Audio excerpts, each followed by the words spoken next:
Well, hi everyone, and welcome back to Shady Oaks Farm. Today we are going to start putting primer on the wall. So you can see behind me, everything has been drywalled, mudded, sanded. We did not do that. I hired that out. I'm not that stupid. I've done enough of that in my life. But I'll show you what we're going to do here. I bought an airless sprayer, so this is going to be the first time. Never ever use an airless sprayer. So I'll get through with this. I'll give a little review. The good, the bad, the ugly, if there is any. I'll show you the sprayer in here. But also I'll give you a tour of this house a little bit. But right now, this sprayer in here is it's a Greco 170, LTS 170.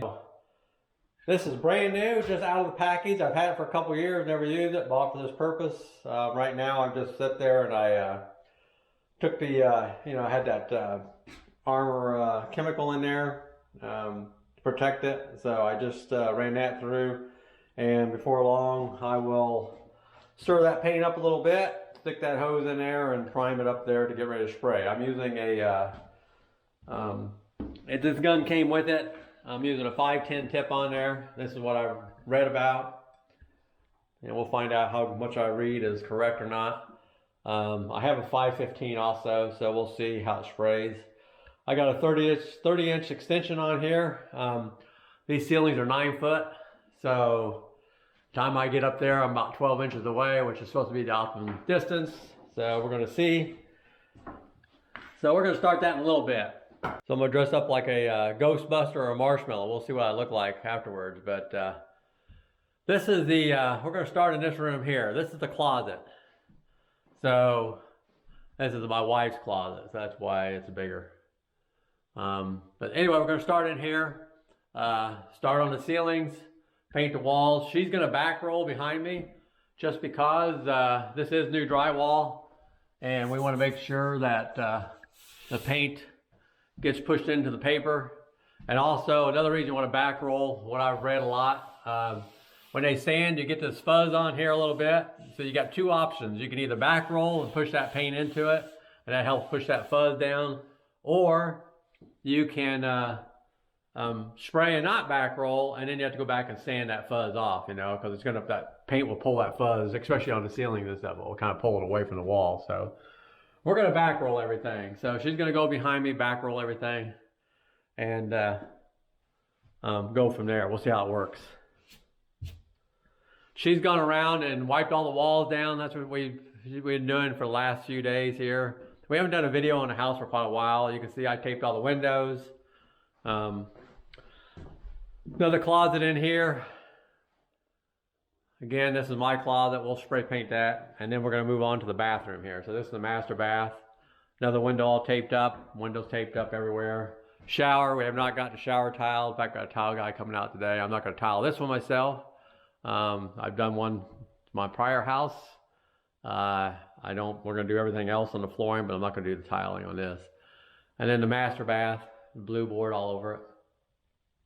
So we're just going to move around the house. We'll give you a tour of the house afterwards, after we get it sprayed, but we're going to see how it works out here. So this could be a disaster. I might have paint all over me, or this could work very well. We're going to find out. But we are going to spray primer on, like I say, the ceilings, the walls, everything. Everything will be back rolled. And then we haven't decided. I think we'll probably spray all the trim work once we start putting trim up. And then most likely we'll probably roll the walls. So what I'm reading is rolling is probably the best thing for the walls. So we'll mask everything off of that. And this is right now, I got everything in here. This is the laundry room. I'm doing some mudding over there. Not the prettiest thing in the world, but I had to wait and put those boxes in afterwards. Had to cut some holes out, run some wires, so I'm gonna finish mudding that sometime. But we'll do this room last. Either I'll roll it or I'll spray it by itself later on. So we'll get started here a little bit, and I'll set the camera up. Won't be able to talk too much. Definitely won't be able to talk when I'm suited up, because I'm gonna have a mask on, goggles on, and a protective suit on. Same way with my wife. So you can just see what we're doing. Video it as much as we can. I'll move the camera around. You'll get the idea. But like I say, then after it's done, I'll kind of give you an idea of what I thought of the whole thing and the process. If a sprayer is worth buying or not for a newbie. All right, we'll get to work here. All right, we're gonna mask up a little bit here. We're gonna try this out. You won't be able to see me or talk to me or whatever. I won't be able to talk in these videos, but we're gonna see how it goes. All right, I'm not a Ghostbuster. Here we go. I'm gonna start with the ceiling first.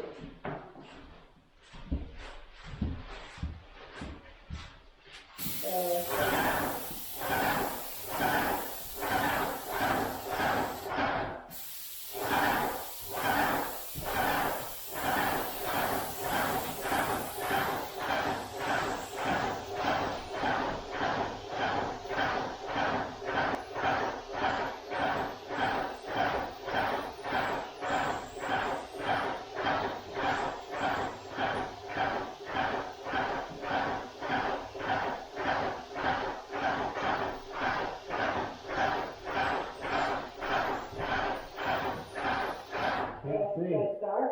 Huh? Should I start? Oh, let me get out of the way. Okay.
How you doing?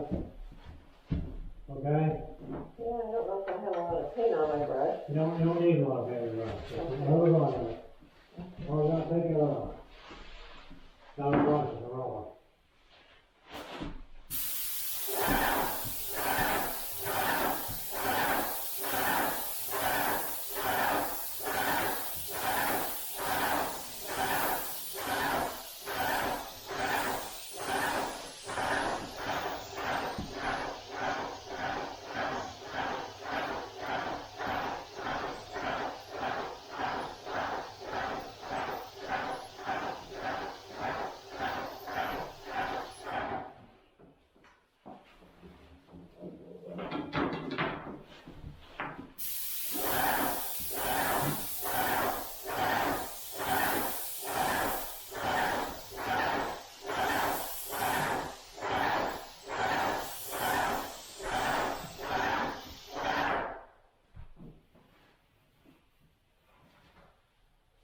How you doing?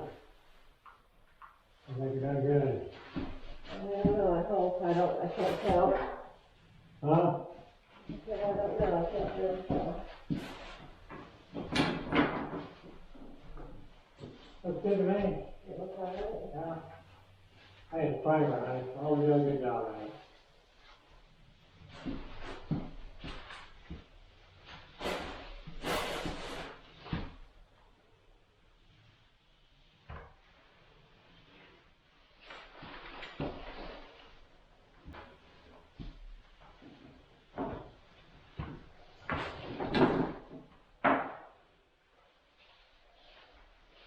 You did down here. Yeah. Go the other way.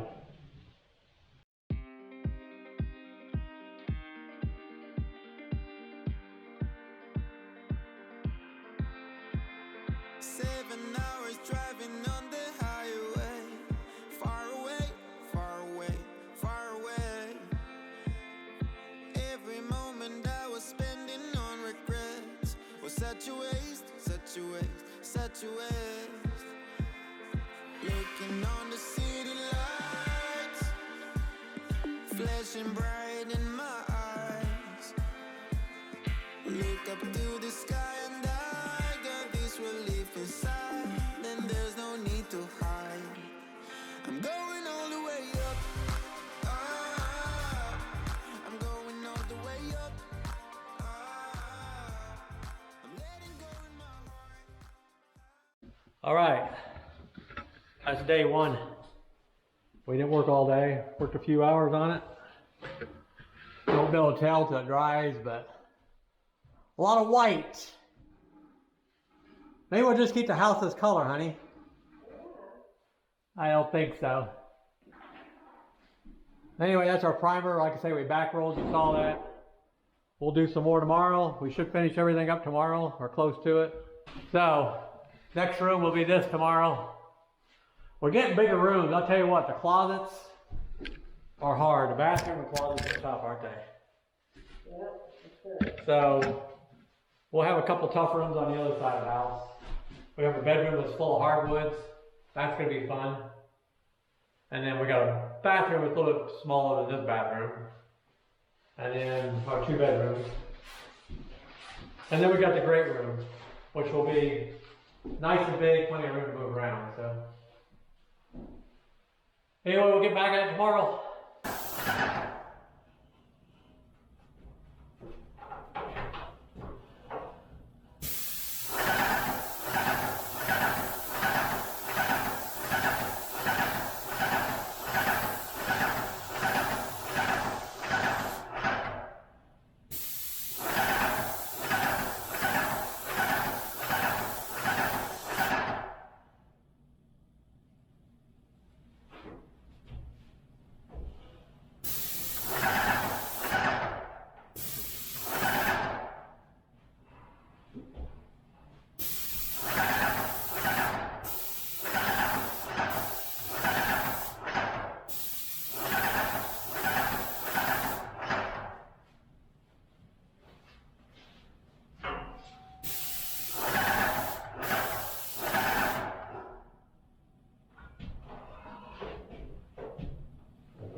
I can't see it very well.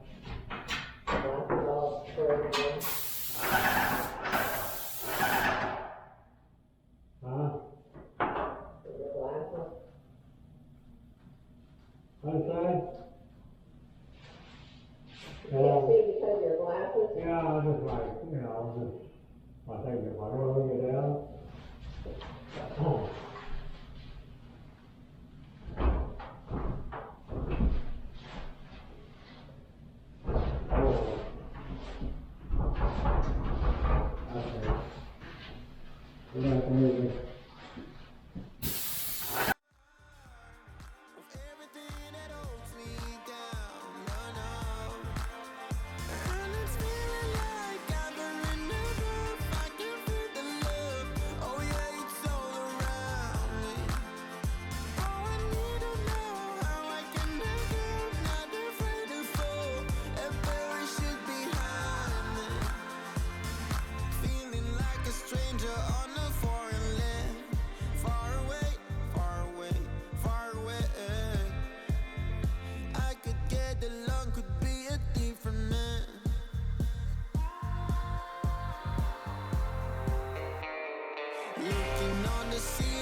Flashing bright in my eyes. Look up to the sky and I got this relief inside. Then there's no need to hide. I'm going all the way up. I'm going all the way up. I'm letting go in my heart of everything that holds me down.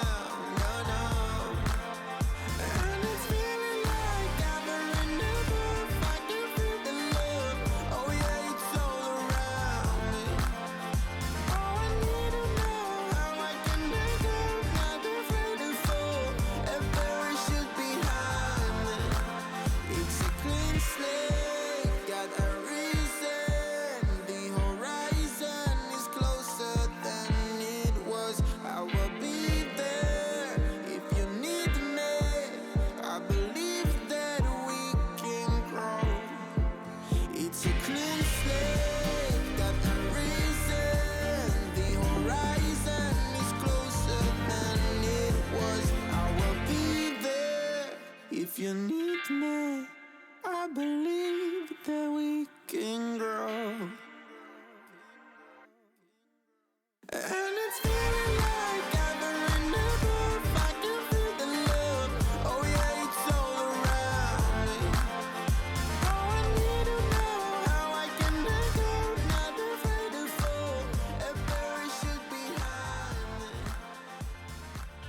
So I decided to do a wrap up on this video, and I took a couple notes here because I want to talk about several things.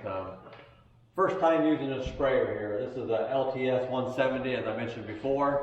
I've never sprayed before in my life, so I sprayed just so far. We haven't finished the house. We got a couple more rooms to do, but I think it's a drywall bid was like 13,000 square feet. So a lot of drywall to spray. So we sprayed the primer, and I'll take you around here a little bit and show you what the primer looks like.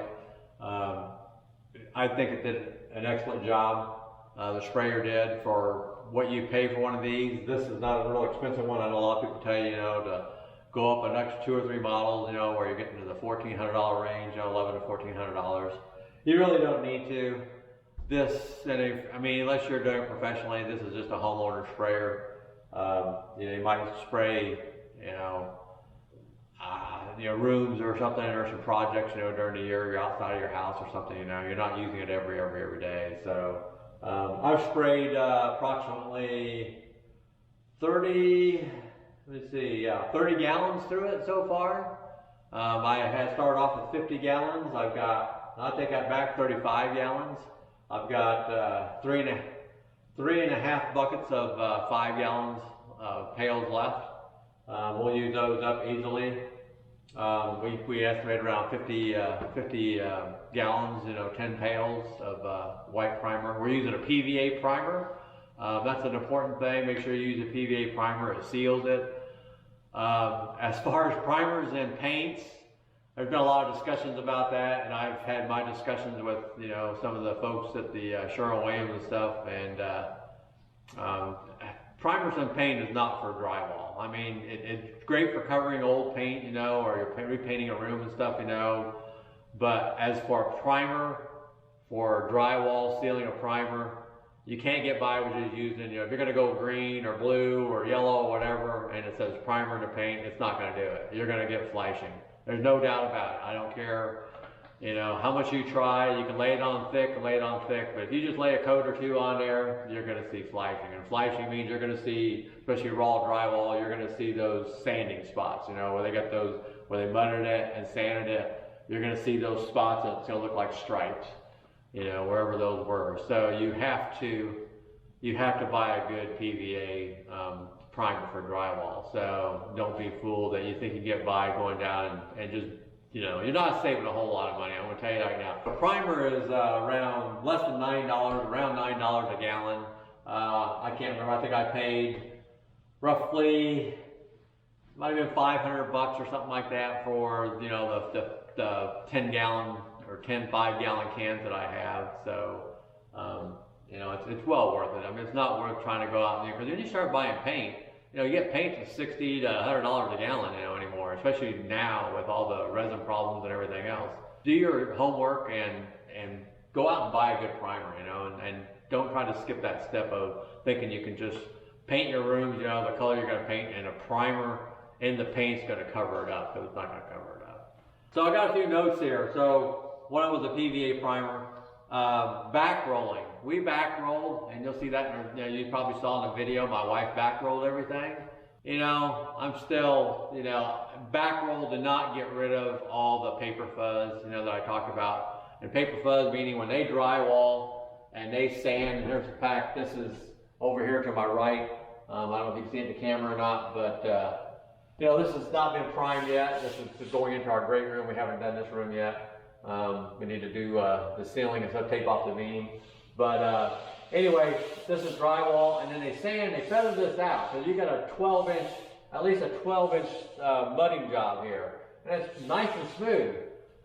And this will paint really nice. But when you get down to this fuzz where that sandpaper hits that paper, and paper on drywall anymore is probably getting a little cheaper with the recycled paper, but you'll create that fuzz there, and when that paint hits that fuzz, then it kind of makes that fuzz stand out, and it raises the grain almost on it, you want to say.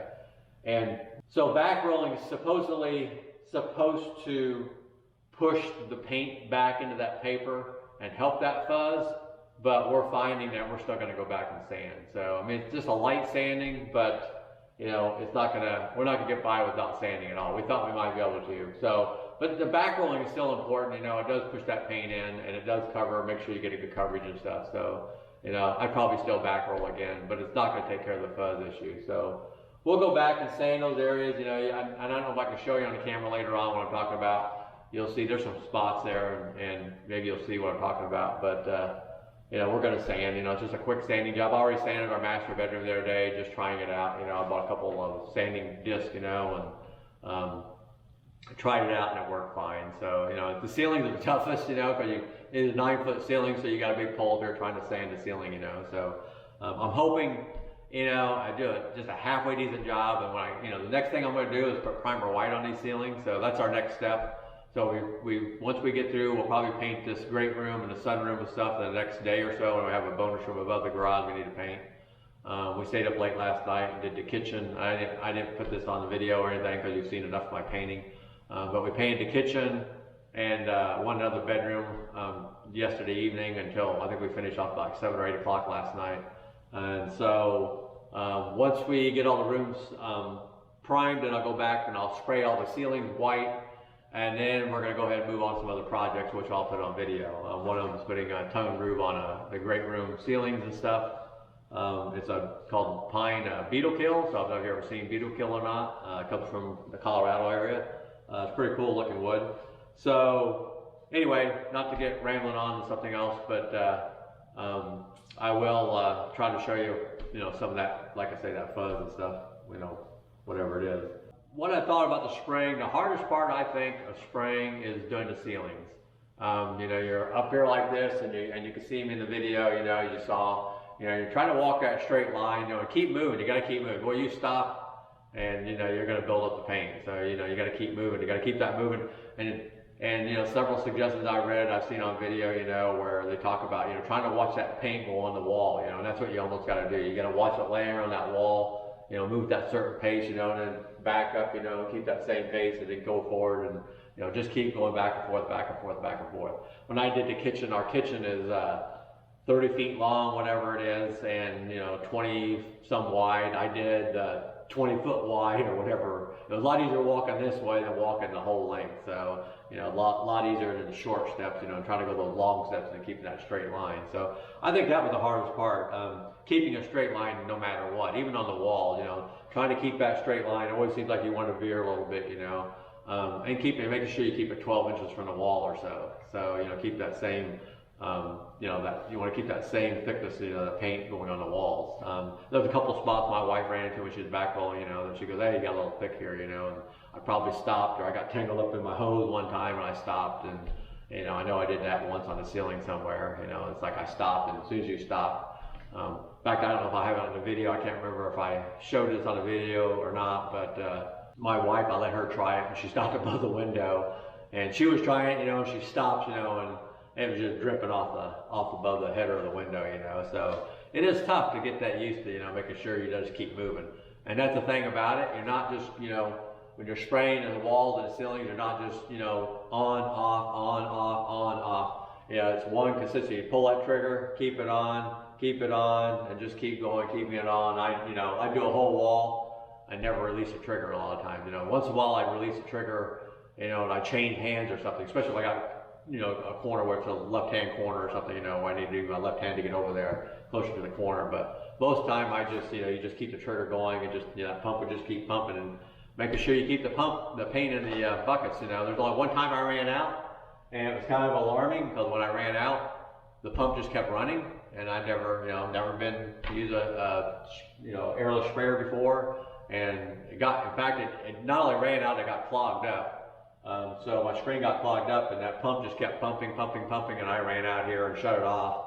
And then I figured to, you know, I looked at it, and first the paint was low, and then also I looked at the screen and it was clogged up, so I took it and washed it all off and cleaned it up, put some more paint in. We're back in business, you know, just make sure it had paint in the hose again. So, you know, it was no problem. Another thing is use an extension. I bought 2 extensions. I bought a little 12-inch extension, which I haven't used yet. I'll use probably when I do the baseboards, because we're going to spray all of our baseboards and all of our trim around the windows. So, buy an extension. I bought a little, I think it's a 30-inch extension for the ceilings. I'm not the tallest person in the world. I got 9-foot ceilings, so it was nice to have that extension on there and to be able to keep that spray gun, 12 inches from the ceiling, the best I could. So I could almost pretty much just walk with it above my head and just keep walking. So it worked out pretty well. So I would say buy an extension. You do get a little splatter, but I didn't get a whole lot, not what some people say. So the other thing is making sure you get the spray pattern coming out right on your gun, because you'll get, where it's, you'll get a line on the outside, it's not covering or something, and you want to make sure that when you do that overspray that you don't have a distinct line coming down there. So you want to make sure you get that adjustment just right, however you want to call it. Like I said, I'm not a professional painter, but the one thing I did find out is when you do spray and you're spraying down, and you're going up and down, is just point that trigger or that point the sprayer, the nozzle, right at where your last line ends, and that way you'll get that 50% coverage. Because you think about it, I use a 5-10 tip on there, which means it's got a 10-inch spray pattern, so 5 inches to 5 inches. So if you get that nozzle and you spray where you left off at, then you got another 5 inches of cover here, and then it creates another 5 inches of cover here. So basically you're doubling up. So when you come down, you're covering it up with pretty much 5 inches, and then you're coming back and then 5 inches over top of that, so you get you're covering it up 50%. So that's what you want to do. So you want to be able to cover it up. So just keep that spray tip pointed towards wherever you ended off at, and then keep going up and down, so it works fine. All right, so the other thing I'm going to talk about was something I'm going to order, and I would suggest to get is a pressure gauge. So these have a pressure setting on there, and you have to really adjust them to find that perfect spray, that pattern you want to spray. Because like I say, if you don't set it right, you'll get a good spray in the center and the outer line. You won't get that. Well, you want that overlay to be, however you want to call it. Like I said, I'm not a professional painter, but just things I've noticed. Anyway, I think a pressure gauge would be good, just because you'll know the infinite settings there.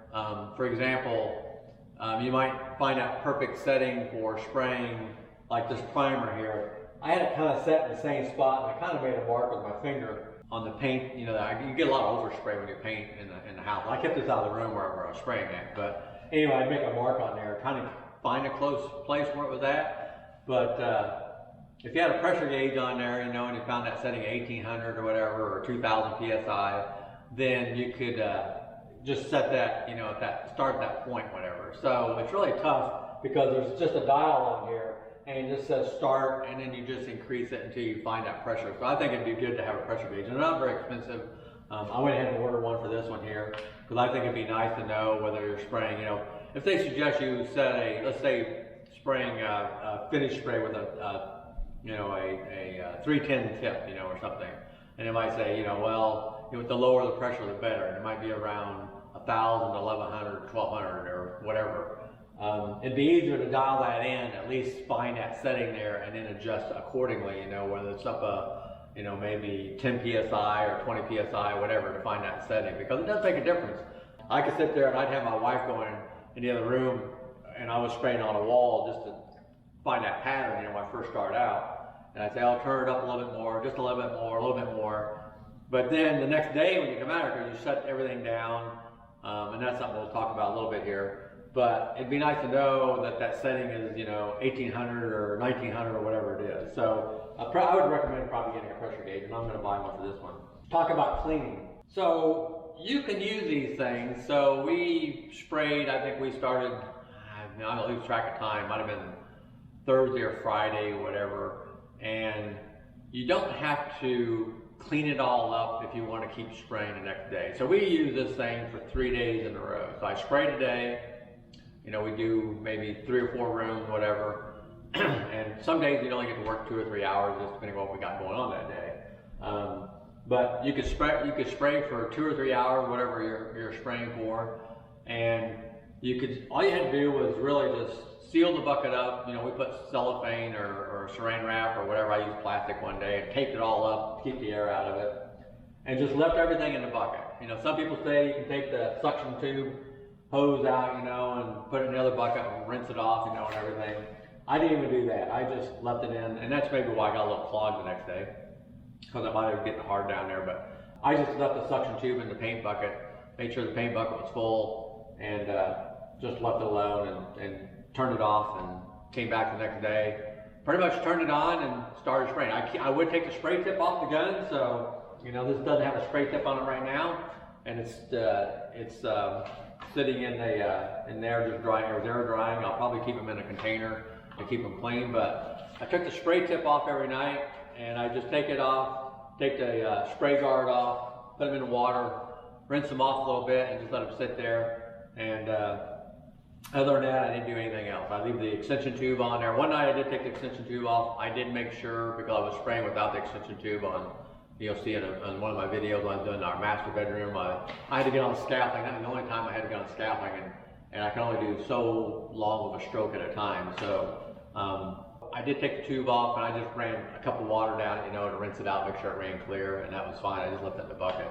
But for the most part, you know, just take your tip off, take your spray tip out, your guard out, and then rinse those, and pretty much, you know, that's it. And then my hose is all covered with paint down here. You probably can't see it, but as far as, you know, overnight, 2 days, I did it for 2 days. You know, I shut it down. The next day I do the same thing again. So, you know, we used it for 3 days in a row, and I never cleaned it. So last night we sprayed our kitchen and a bedroom, and we need to do the great room, which is in front of me here, in the sunroom. But we need to go up and take the beam off and put some cardboard in all the light. I cut little cardboard circles out for my lights, you know, the 4-inch light fixtures. And all I did was take a hole saw, drill through cardboard, make a bunch of discs, you know, and shove them up in there. Cause I don't want paint up in my fixtures, you know, even though, you know, the fixture's gonna cover it, but I just didn't want paint in my boxes. So you don't have to do that. I covered everything with cardboard. You probably saw that when I was painting. No big deal. Didn't take that long. So last night we cleaned this thing up, and we gave it a good cleaning. So I did everything for the manufacturer. There's a liquid you can put in it, and it's called, let me see if I can find it here. Got a bunch of stuff here. It's called Pump Armor. So it comes with it. They give you a bottle with it. And so in this model here, you take the suction tube, and you just pour a 1/4 cup down that suction tube, and run that through on spray, and it sucks that into the pump there itself until it comes out the drain tube, and then you just shut it down and leave it on spray at that point. There, you got a little lever over here to spray and prime, and you just leave it on spray at that point. And so it's got a little bit of blue liquid in there. You just put a bag over the suction tube so that stuff can come out. So I took this fitting off here where the line goes into, and there's a little screen in there. I cleaned that up. And then also, if you take, this comes off here. If you can see the spray nozzle here, this handle comes off, and there's a long filter in here. And I took that out, and there's a little bit of paint in there, and cleaned that up. And then I just took a brush to the gun, cleaned all the paint off of it, you know, from the overspray and stuff. Same way goes for this. Wiped it all down. Wiped all the paint comes off real easy. And even sitting there for 2 days, 3 days in a row in this paint bucket, all that paint came off of there pretty much. There's a couple spots I might have missed, but you know, 99% of it came off, and just wiped it off with a damp cloth. So, and then wiped the machine down by wiping back. So I was doing some of the other stuff. She wiped the whole machine down. Took all any overspray. You do get overspray, and I'm not talking about being in the same room. Overspray will drift into another room, and so we got some white dust all over the floor and stuff. I put a big curtain in here last night that separates our kitchen and great room, just to keep the overspray from coming in here and covering some of my tools and stuff. My tripod's got overspray on it. My camera's got overspray on it. So, you know, you do get overspray. So, you know, of course the camera was in the same room, so nothing I could do about that if I was going to take a video, or I'd have it in a doorway or something. But just having a doorway would still get overspray. So, but cleaning it, not a big deal at all. You know, I probably spent an hour doing the whole thorough cleaning last night, and that was just probably the first time I cleaned it, so I'm a little slower, trying to read the book, you know, find out what I need to do. But you know, we'll find out when I fire it up again here in a couple of days how that worked out. So cleaning it, not a big deal. Goggles or glasses. So here's the thing, and if you notice on my video, the first day or so, I had a pair of goggles, and I had this film on it, and you could roll the film over, you know, and it's supposed to clear it up, and it's supposed to fit over your eyeglasses, since I have eyeglasses on. A couple times I forgot to pull it down, and I'd be spraying my eyeglasses, and then they'd be covered with paint. I would suggest buying you, I found, in fact, at Home Depot there, and I found another pair of goggles, because those other ones, the film ran out after a while. I was like, well, now they're garbage, you know, you don't have any more film to turn. I don't know if you can buy the film or not, but they were really not that great. For the price, what they were, they're like 12 bucks, I think. I found a cheap pair of goggles at Lowe's last night, and they were $2.95 or something like that. They fit over your eyeglasses, and they are really good. I mean, there's just a soft plastic, you know, that fit nice and tight to your head, and you can wear it with a respirator. And that's another thing, I'll get here in a minute. But the goggles, you know, buy a cheap pair of goggles, because you're looking up, when you're looking up like this, you know, all that overspray is just coming down. So, you know, every once in a while you got to clean them off and move on, because it gets to a point where I can't see what I'm painting. But definitely a pair of goggles. You know, I'd say goggles more than, you know, my wife had a pair of glasses on that we bought that paint's supposed to come off of it. They're a little more hard to clean than the goggles were. You know, goggles just, I took a water and washed all the you know, overspray off of them, and you know, they're just like new again. You know, talk about respirators. Definitely, you got to use a respirator. I had a couple on hand already. I didn't buy them for this. I just happened to have them for other projects that I worked on during my years, you know, whatever. But we have 2 sets. I think a neighbor gave me one, and then I had a set already. But definitely got to have a respirator. The ones with a good, you know, respirator, not just a mask. I would not N95 mask. Not going to do it. You see people painting like that. I would not do it with N95 mask. So put the respirator on with the good filters on there, and I'll probably change these out at some point. You know, I looked for some the other night and I couldn't find them, but I do need to change them out. But good pair of a good respirator is a must, I'd say, especially when you're spraying. It's so much, again, so much overspray. And even though you think, and I'm just talking about just the fine mist, you know, whatever, it filters out. But that's part of the thing about spraying. Protective gear. You saw us, we had Tyvek suits on. Those are a must too. I mean, when you bump into a wall, you know, me, I'm not the most, you know, gracious thing in the world when it comes to painting, I guess. You know, I bumped into a wall in a closet or something, you know, and I didn't just have jeans on, I'd probably have a big old white patch on my butt. But protective gear, you know, Tyvek suit. I went back and bought another one. My wife, I bought one, and hers had boots with it. And I had bought some separate boots, and hers had a hood on, which I really like. Mine did not have one. I didn't realize that. So I went back and bought one that had a hood on it, which was really nice. I didn't have. Last night when I got done, I didn't have any paint on me. In the videos, you'll see that I had paint all over my face on the first day or so, first 2 days. Big difference on the type of suit you buy. So, you know, it's worth the money for 12 bucks to buy a nice protective suit and keep the paint off your clothes, you know, whatever. Tinting the paint, I would probably say yes. I know some people told me to tint it, but I already had bought, you know, 10 5-gallon buckets, and so we did tint the paint for our ceiling in our great room, because we're going to put wood over that. We don't want the white showing through if there's any knot hole or something. But as far as tinting, I would probably tint it. Something to offset this, you know, your drywall's pretty close, you know, kind of a grayish white, and then your mud is definitely a white. So it's kind of tough sometimes when you're spraying to see that spray pattern. So I would probably say tint it, you know, if it's a light gray or something, you know, maybe a light blue, I don't know, something tinted, you know, just so you can really see the stroke where you're painting at, I think. So tinting the paint was probably a must.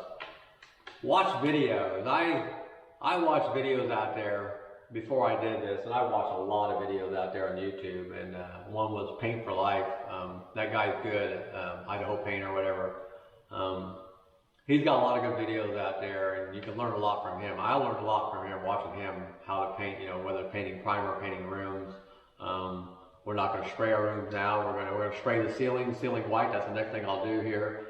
Like I said before, we're sanding down all the fuzz, whatever, and I'll take the camera around a little bit.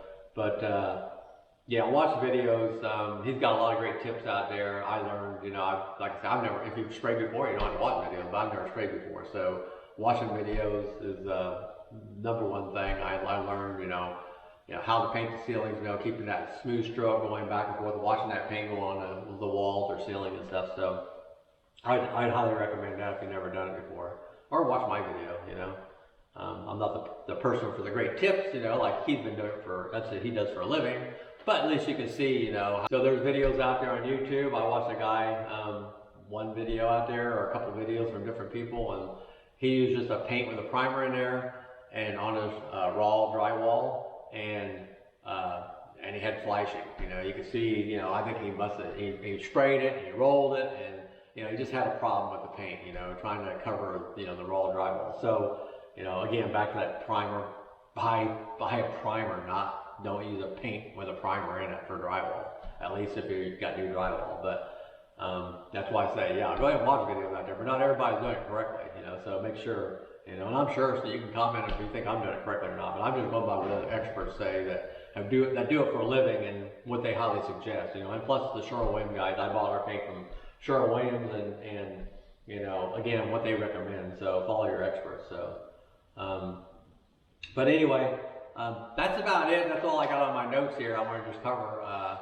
like I say, I'll walk around and show you this a little bit, what we did. But a newbie spraying on a, like I say, this is just a good, nice homeowner sprayer.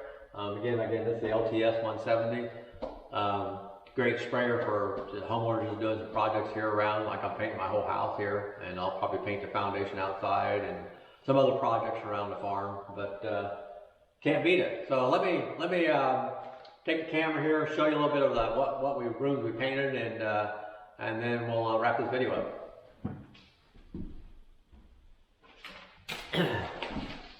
All right, so at some point I'm gonna walk around. I'll give you a tour of this house, but I haven't done that yet. I'll wait till the wife does that. But this is one of the bedrooms we did. So like I say, you can see everything's white. You know, closet. So I think it's one of the closets I bumped into the wall, but and it's a pretty good sized closet, but you know, you still, you know. But let me show you. Let me see if I can show you here. Let me see if I can get a video of that. Yeah, so I think that will show up. You can see a little bit of the fuzz going on right here. You can hear it. So we are sanding that down. So, you know, for some people, they don't care if you don't want to finish 5, you know, whatever, but I'd like to have a little bit of that smooth finish. So yeah, there's some down here, right there. But so for the most part, you can't see it, but and you especially can't see it on the ceilings and stuff. But anyway, you can feel it. I don't know if you can see it here. Let me see if I can shine it there. Maybe that light will catch it. I can't tell from the camera, but I'm going to guess when I look at it on the PC. When I edit this video, I can probably see it more, but you can see right there. And then again, here's the drywall band, pretty smooth, but right above it, where they've, you know, they've sanded that and they've roughed that paper up a little bit. That's what we call fuzzing. And then when you spray that primer over there, it raises the grain on it. So I have not sanded that yet. And so here's another bedroom in here.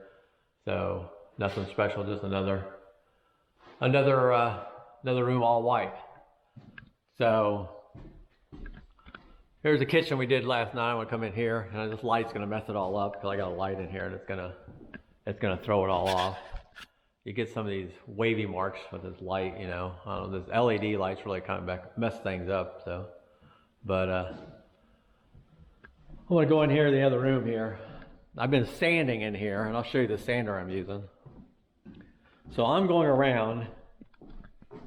And my wife's gonna love me again because she's gonna have to wipe the wall down. So I got this sanding disc. It's just a gator, big round 8-inch disc on here. And I'm taking this sanding disc like so and knocking all that fuzz down and rubbing these walls. If I see a spot, you know, I'll take it and go through it. I've done this bedroom in here. So, you know, for instance, this wall over here, much smoother now. So you don't have that peach fuzz on there. I call it peach fuzz. Whatever it is. The bathroom, same thing. I've always done the bathroom, so I don't know if you can see that wall or not. You probably see a lot of sanding on that wall. But I've done all these walls in here, so still gotta get tile going up. But a lot of white. I think I've said that before. But anyway, it looks good, I think. So anyway, I just wanted to wrap this up here a little bit and show you this video. Like I say, newbie at spray painting, but I'll tell you what, it's a lot better than rolling. by brush and by hand. Now I'm going to roll the wall like I said before, but I have a power roller I bought for the sprayer. So that'll be my next video, how the power roller works. So you know, check back. I don't know how soon I'll get this video out. Like I said before, I've already mentioned that. I'm not going to hash over that, but I don't have internet access, so I can't post videos like everybody else can. So I can only get them out there occasionally. So a lot of things going on. We'll post here and there. As you can see behind me here, that's all hardwoods. We've moved that twice now. 57 boxes of it. So hopefully I gotta move it one more time when we get done here. Got into the bedroom now, and we're gonna go ahead and do the beetle kill on the ceiling in our great room, and then we'll start done laying the hardwoods. So right now we're gonna tape off the beam and get that ready to paint. But anyway, thanks for watching, and we'll catch you on the next video. Thanks, bye.